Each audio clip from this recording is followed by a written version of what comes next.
friends, welcome back once again in the video lecture series of operating system. Its subject code is 1618305. Today I am going to teach you unit number 2. Its name is processes, and under processes I am going to teach you about scheduling algorithm part 1. Basically I have divided scheduling algorithm into two parts. So let's start with the first part in this video. This is my name and my designation. So let's start with the video. So before going deeper into the video, let us see what are the important contents that I am going to teach you in this video. So first of all, I will teach you about different scheduling algorithms, right? What do you mean by scheduling algorithms? Next, I will try to teach you about various timings that is being utilized in the scheduling algorithm. After that, I will teach you the first and very simplest scheduling algorithm, which is also known as first come first serve. Later on, I will emphasize on shortest job next. Shortest job next is sometimes also known as shortest job first. Okay, next I will teach you about priority based scheduling algorithm. Priority based scheduling algorithm is of two types, that is your preemption and non-preemption, right? Okay, next I will also teach you about SRTA, that is shortest remaining time first. Later on, I will also teach you about round-robin scheduling technique or round-robin scheduling algorithm. It is also used in nowadays these days in multi-programming concept. So after that, I will summarize the topic with the last uh, topic with multiple level queues scheduling. And after teaching all the above content, I will try to summarize in summary section. Also, I will provide you a better concept by giving you some good references, books, URLs, and YouTube video. So let's start with the first one. That is, what do you mean by scheduling algorithm? So a process scheduler schedules different process to assign to the CPU based on the particular scheduling algorithm. Uh, because when the process comes for execution, there should be no quarrel, there should be no fight among the process. That is why it has to be scheduled in a particular fashion, that how the CPU will take the process and execute it. Okay, basically there are 6 types of scheduling algorithm.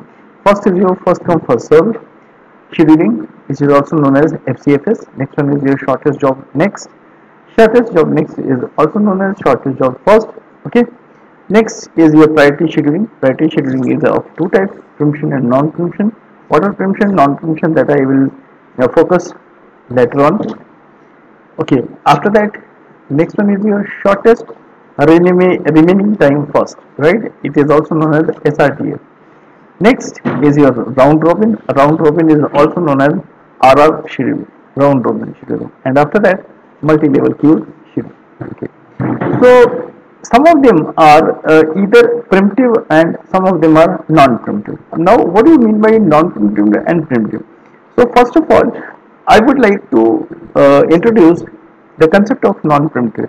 Non-preemptive means the process which is assigned to a CPU will release the CPU only the process execution will be completed. That is known as your non-preemption. And what is preemption? Primitive scheduling.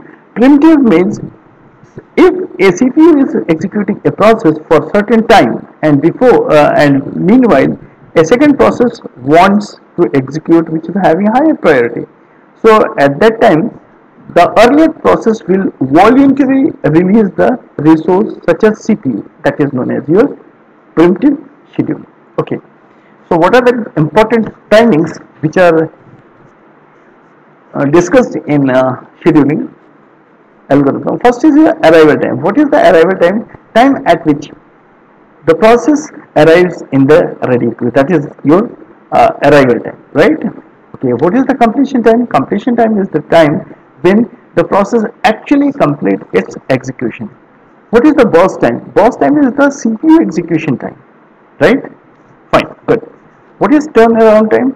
turnaround time is the difference between completion time and the arrival time. That means if I'll go for the numerical explanation about turnaround time, so it will be no next to a completion time minus arrival time. So the difference between these two will be your total turnaround time. Okay, what do you mean by waiting time? The time difference between turnaround time and the burst time is known as waiting time. This is the time at which the process is engaged with the IO operations, right? So turnaround time is nothing but your waiting time is nothing but your turnaround time minus burst time. Okay, so let's talk about first, that is your FCFS. So jobs are executed. FCFS means first come first serve. So jobs are executed on first come first serve basis. What does it mean? That the process which comes first will take the CPU as a whole, right? That is known as FCFS, right? It is totally non-primitive scheduling algorithm unless a different condition or constraint is not implemented, right? Okay, so FCFS is better understanding and it is easier to implement. This implementation is based on FIFO. FIFO means what? First input, first in, first out, right? But when we are talking about the performance of the FCFS, certainly we are going to get a poor average waiting time of this FCFS. So we can take the example to understand FCFS in the better way by this example. So suppose we are having four process and their ID are P0, P1, P2 and P3. Their arrival time is different in the ready queue. First is arriving at 0, second next one is 1, next one is 2, next one is 3. And what is the execution time? This is execution time is the time which is allotted for the CPU to execute. That is your 5, 3, 8 and 6. See here, 5, 3, 5, 3, 8 and 6. Okay, fine. And this is the service time. Okay, fine. So in this scenario, this is the giant chart. Okay, this is the giant chart. So if we start from P0, how much it has to wait? 0 seconds, right? For P1, how much P1 has to wait for its execution? Total number of that execution time is for P0 is 5. So it has to wait for 5 seconds, right? Similarly, the waiting time for P2 is 8. How 8? This 5 plus 3 is equals to 8, right? And similarly for P3, the waiting time will be 16. So this waiting time is also analyzed here. That is, for first it is 0, for second it will be 5, for third it will be 8, and for fourth it will be 16. So let's talk about its waiting time. So what will be the waiting time? Waiting time will be your average waiting time will be your 0 minus 0 is 0, 5 minus 1. Why 5 minus 1? Because this is the second arrival which come at 1. So 5 minus 1 is 4. 8 minus 2, that is this the waiting time, but the arrival time is 2. That is why total waiting time is 8 minus 2 is 6. And last one is 16 minus 3 is equals to 13. So how much I have to wait? 0 plus 4 plus 6 plus 13. So 0 plus 4 plus 6 plus 13 divided by 4 is equals to 5.7. Right? So next, just talk about shortest job next, which is also known as SJF. So this is also known as FJF, right? That is shortest job first. It may be non-primitive and primitive, right? According to the arrival time, it may be non-primitive or primitive, right? It is the best approach for minimizing the waiting time. So as compared to FCFS, SJN or SJF is having better average waiting time, that is minimized. Better means minimized, okay?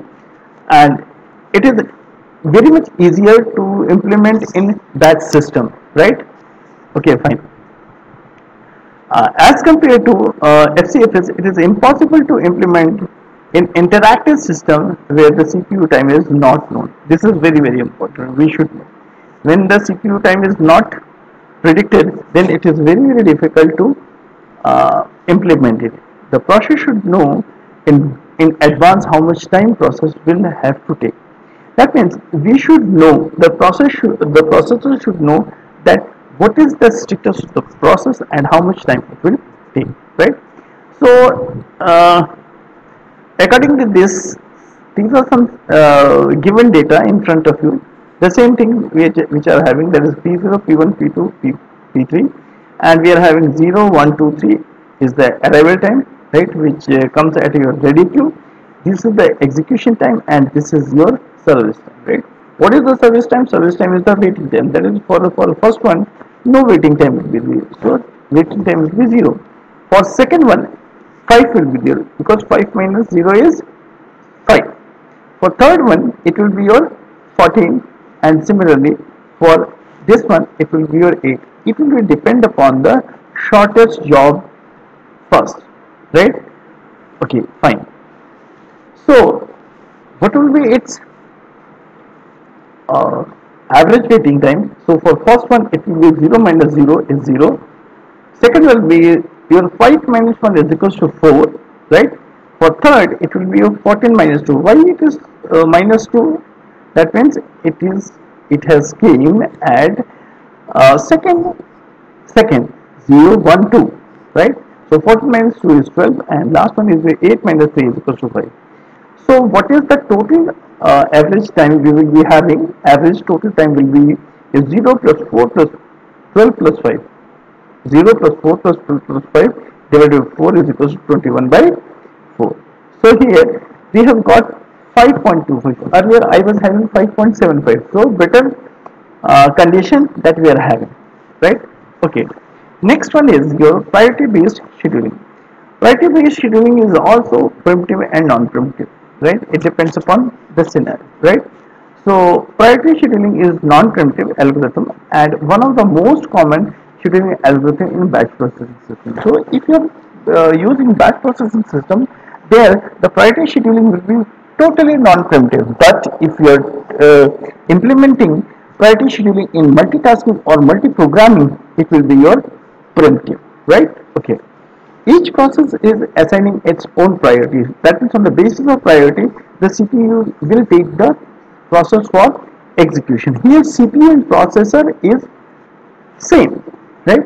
Process with the highest priority will be taken first and so on, right?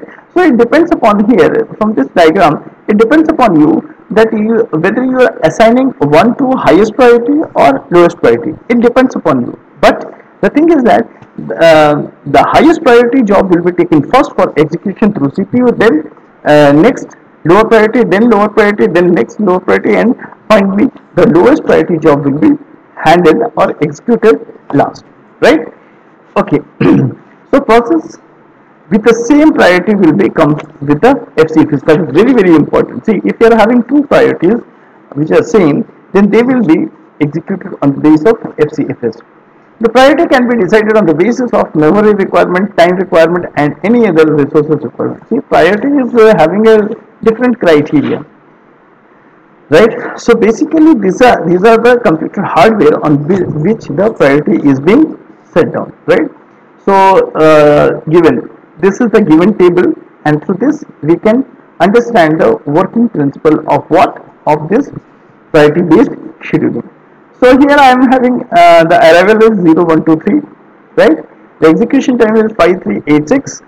The priority is 1 1 1 2 1 3. That means we are having two priority at the first time, two priority at the same level, which is having its execution is 5 or execution is 8. So for the first one, it has to wait for only 0 second. For the second one, although it is not it is having the second priority, so earlier we will take this one, right? So the this service time will be your 11 only. For the third one, it will be your 14. And similarly for P3, for the last one, we will be having only 5 seconds to wait, right? So through the earlier discussion, that what we will be having, we are having service time, that is waiting time 0, 11, 14 and 5, but according to their arrival time, it will be 0 minus 0 is equals to 0, 11 minus 1 is equals to 10, 14 minus 2 is equals to 12 and 5 minus 3 is equals to 2. Why it is, I am detecting that these are the waiting time and these are the arrival time. So waiting time minus arrival time will be the net waiting time. So average waiting time will be how much? 0 plus 10 plus 12 plus 2. That is 0 plus 10 plus 12 plus 2 divided by 4. That will be equals to 24 by 4. That is equals to 6. Okay, so next one is your shortest remaining time first. See, shortest remaining time first is just primitive algorithm of SGF, right? Okay, fine. So shortest remaining time first is primitive, as I have already told you. It is a version of SGN algorithm. SGN is also known as SGF. The process is allocated to the job which is closest to the completion, but it can be preempted by the newer readily job with a shorter time to completion. What does it mean? It means that जो process मेरा complete होने वाला है after execution, सबसे जिसके पास सबसे कम time रह गया, लेकिन अगर कोई नया प्रोसेस आता है जिसका रिमेनिंग टाइम इस टाइम से भी छोटा है, तो इसको यहाँ पे प्रेम्प्ट करके उसको लेगा, उस सीपीयू उस प्रोसेस को लेगा जिसका बर्स्ट टाइम सबसे कम होगा. Correct? Fine. Okay, it is impossible to implement in interactive system where the CPU time is not known. देखिए, इसमें सबसे बड़ी बात है कि ये इस तरीके के इम्प्लीमेंटेशन को मल्टी प्रोग्रामिंग में इसलिए यूज नहीं करते हैं क्योंकि स्टारवेशन ना हो जाए, right? So it is very difficult to use it in the that situation when CPU does not know what is the exact time taken by the process. It is often, that is why it is often used in batch processing system only, right? Okay, so now let us take a quick review on round robin scheduling. See, in round robin scheduling what we are doing, we are automatically assign a value, that is quantum 3, for the CPU for the execution. That means what, कि CPU हमेशा 3 second ही लेगा या 3 unit of time लेगा और उसके बाद वो अपने आप वो नेक्स्ट प्रोसेस को ले लेगा. सो यहाँ पे हम लोग देख रहे हैं, I will discuss all this points, but surely we should discuss first of these points. See, P0, P1, P2, P3, again P0, P2, P3, P2, like this. That means here what we are watching that initially it has started from P0, P1, P2, P3. इसके complete होने के बाद एक बार cycle घूमने के बाद 3-3 second सबको execute करने के बाद अब दूसरी बार ये सोचेगा कि अब कितने प्रोसेस और बचे हुए हैं और उसको कितने देर तक हमें एग्जीक्यूट करना है. जैसे यहाँ पर देखा जाए कि P1 पहली ही बारी में this is my cursor, P1 पहली बारी में ही कंप्लीट हो गया है, तो P1 को दोबारा हम नहीं लेंगे. तो P0 के बाद हमने किसको लिया? P2 को लिया. P2 के बाद फिर किसको लेंगे? P3 को लेंगे. P3 को लेने के बाद क्या हमने देखा कि P0 भी कंप्लीट हो गया है. So now it means only remaining with the P2. Okay, so now let us discuss about round robin. A round robin is purely primitive. Why it is primitive? Because after every 3 seconds of time the process get voluntarily dispatched from the CPU, right? Okay, each process is provided a fixed time to execute. It is called quantum or quantum time, right? Once a process is executed for a given time period, it is preempted and other process will execute for the given time period. क्या मैंने बताया कि अगर 3 second अगर पूरा अगर हो जाता है किसी सीपीयू को किसी प्रोसेस को एग्जीक्यूट करते हुए और फिर भी अगर टाइम अगर रह जाता है तो भी उसको वो छोड़ देगा, सीपीयू उस प्रोसेस को उस समय छोड़ देगा. और इस तरीके की चीजों को एक जगह से जब प्रोसेस एक जो सीपीयू एक प्रोसेस को छोड़ के दूसरे प्रोसेस को पकड़ता है, इस प्रोसेस को हम लोग कहते हैं context switching, right? So it is totally depending upon context switching that uh, a CPU release one process and acquire the second process for execution. So जो भी हमारा अर्लियर एग्जाम्पल था उससे by this one, so you can take the same example, right?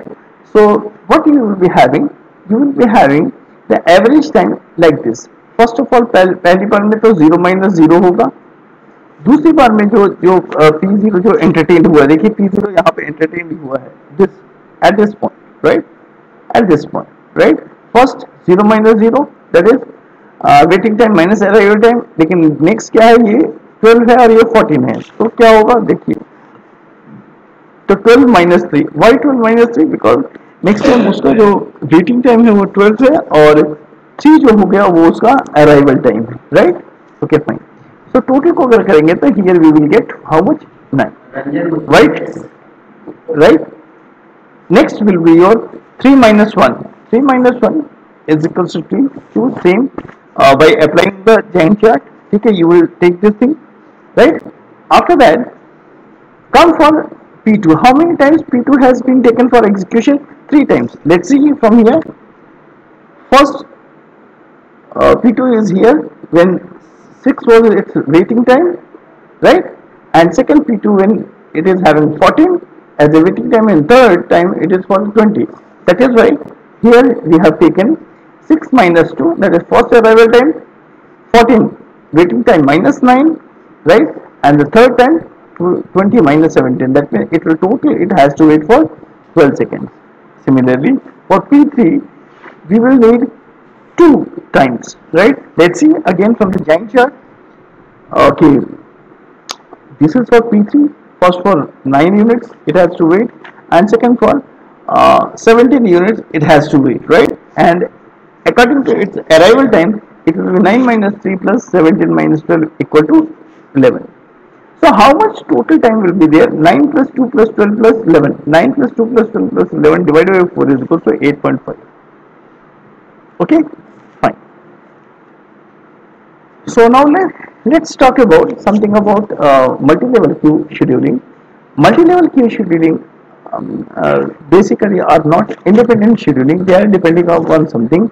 They make the use of other existing scheduling to group or schedule the job in the common characteristics. See, what are the multi-level queues scheduling is that the similar types of job are grouped together. So this scheduling plays an important role for grouping the existing process which is to be executed, right. So multiple queues are maintained for the process with the common characteristics. Those processes which are having common characteristics are grouped together and maintained in a queue. Each queue can have its own scheduling algorithm, right. This is very important. Please take note of that. Certainly priority is also assigned in the each queue. That is, in multi-level queue scheduling also we are using priorities. Okay. For example, if we are having CPU bounded job, what do you mean by CPU bound job? CPU bound job is the job which is majorly we are time taking by CPU to execute that job, right? Can be scheduled in one queue and all other jobs are another. That means multi-level queue is basically bifurcating the jobs in two ways. First is your CPU bound job and second one is your IO bound job, right. Next, the process scheduler or alternatively select the job from one each queue, right, and assign them to the CPU. That means operating system what does do, in the presence of operating system the scheduler takes the responsibility of these two queues and maintain the CPU execution utilization maximum at all the time. So let's talk about summary, whatever we have discussed so far. So a process scheduler schedules the different process to be assigned to the process to the CPU based on the particular scheduling algorithm. So it is the task of the process scheduler, and there are three types of process scheduler. तीन तरीके के process scheduler होते हैं जो कि हम लोग आगे चल करके देखेंगे, right? और ये प्रोसेस शेड्यूलर ही होते हैं। वो कौन कौन से होते हैं? Middle term scheduler, long term scheduler और शॉर्ट टर्म शेड्यूलर, राइट। सो ये उन्हीं का काम होता है जो कि सीपीयू को प्रोसेस प्रोवाइड करते हैं under a special category of scheduling algorithm. ये जो एल्गोरिथम्स होते हैं, these are primitive and non primitive. Primitive means what? First of all, non-primitive means what? Suppose CPU has taken one job for execution, so CPU will not take the second job until unless the first job will be completely executed. So such type of algorithm is known as FCFS. What is primitive algorithm? Primitive algorithm is the algorithm that, जैसा कि मैंने आप लोगों को बताया है कि CPU एक प्रोसेस को एग्जीक्यूट कर रहा है, लेकिन मीनवाइल अगर कोई नया प्रोसेस आ गया है जिसकी प्रायोरिटी हाई है, तो सीपीयू पहले वाले प्रोसेस को वहीं रोक देगा और नए प्रोसेस को देगा, right. Okay fine. These are some timings that I have already discussed to you. What is the arrival time? देखिए यहाँ पे arrival time, completion time, turn around time, waiting time, इन सब चीज़ों को जानना बहुत ज़रूरी है, क्योंकि इसके बिना आप इसके कंसेप्ट को, प्रोसेस मॉडल के कंसेप्ट को आप नहीं समझ पाएंगे, ठीक है। So what is the arrival time? The time at which the process arrives in the ready queue. Please take note of that. And ready queue is in the RAM. Okay, fine. What is the completion time? The actual completion time of a process is known as completion time. FCFS क्या है? FCFS is first come first served basis. Basically, it is your non-primitive scheduling algorithm. Priority based क्या है? Priority based may be non-primitive or primitive, right? Priority based scheduling is really easy to understand, and it is very much easy to implement also, right? What is the next? Shortest job first. Shortest job first is non-primitive algorithm, right? In this, the CPU will take that process which is having the shortest job first, and longer job will be entertained afterwards. SJF is also non-primitive or primitive, and primitive algorithm is also known as what? That is your SRTF, that is shortest remaining time first. Okay, so basically these SJF or SRTF is basically used for minimizing the waiting time, and certainly इसको use करने से आपका waiting time बहुत ज़्यादा कम हो जाता है। लेकिन इसका सबसे बड़ा घाटा क्या है कि जो लॉन्गर प्रोसेस होते हैं, ऐसा हो सकता है कि उनको कभी मौका ना मिले, और जिसके वजह से सिचुएशन स्टारवेशन की हो सकती है, right. So these are the references. You can have some books, right? 3 books I have recommended for you, and if you want to go for accelerating your knowledge, so you may go for this URL and this YouTube video. These are really very important for you. So thank you so much for